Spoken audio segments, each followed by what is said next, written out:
بسم الله الرحمن الرحیم.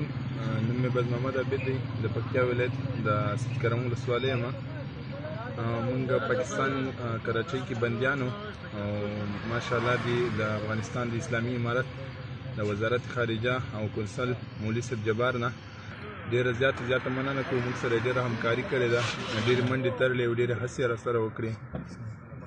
بس سفیر صاحب هم ډېر کوششونه یې وکړل، د دوی په هڅو باندې د دوی په کوششونو باندې بالاخره موږ د افغانستان د اسلامي امارت مجاهدینو ته وسپارل شو.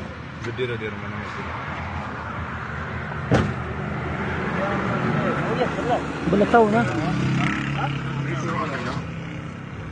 اعوذ بالله من الشیطان الرجیم. بسم الله الرحمن الرحیم. نوم مې عبدالله دی، پلار نوم مې نیک محمد دی. موږ پاکستان کراچۍ کې نیول شوي لاندې جیل کې وو.